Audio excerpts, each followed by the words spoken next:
জুলাই গণঅভ্যুত্থানে ক্ষমতাচ্যুত হয়ে ভারতে অবস্থান করছেন কার্যক্রম নিষিদ্ধ আওয়ামী লীগের সভাপতি ও সাবেক প্রধানমন্ত্রী শেখ হাসিনা। ইতোমধ্যে তাকে ফিরে দিতে ভারতকে জানিয়েছে বাংলাদেশ।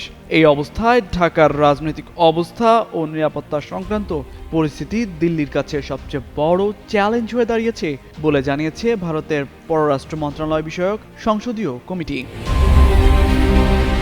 বৃহস্পতিবার কংগ্রেস সংসদ সদস্য শশী থারুরের নেতৃত্বাধীন ওই কমিটি এই বিষয়ে সংসদে একটি রিপোর্ট পেশ করেছে।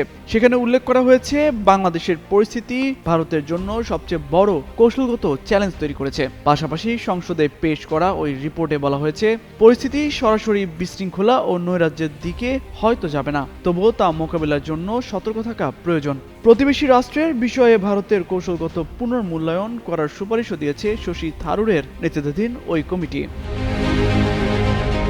শুক্রবার এমন তথ্য দিয়ে একটি প্রতিবেদন প্রকাশ করে ব্রিটিশ সংবাদ মাধ্যম বিবিসি বাংলা।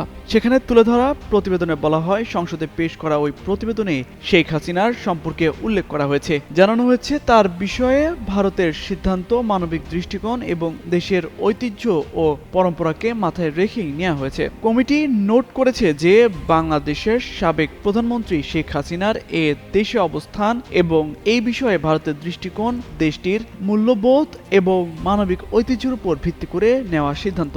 অস্তিত্বের হুমকির মুখোমুখি ব্যক্তিদের আশ্রয় দিয়েছে ভারত।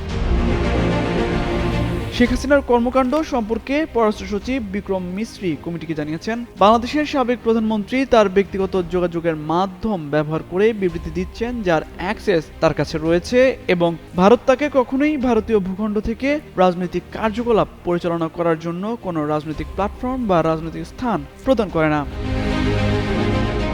রিপোর্টে একদিকে যেমন ভারতে বাংলাদেশের সাবেক প্রধানমন্ত্রী শেখ হাসিনার অবস্থানকে মানবিকতার দৃষ্টিভঙ্গি থেকে নেওয়া সিদ্ধান্ত বলে উল্লেখ করা হয়েছে, তেমনি বাংলাদেশের অন্তর্বর্তী সরকারের সঙ্গে সম্পর্কের বিষয়ে নজর দেওয়ার কথাও উল্লেখ করা হয়েছে। Future of India Bangladesh relationship শীর্ষক এই রিপোর্ট এমন সময় প্রকাশ্যে এসেছে যখন দুই দেশের সম্পর্কের মধ্যে আরও একবার টানাপোড়েন দেখা দিয়েছে।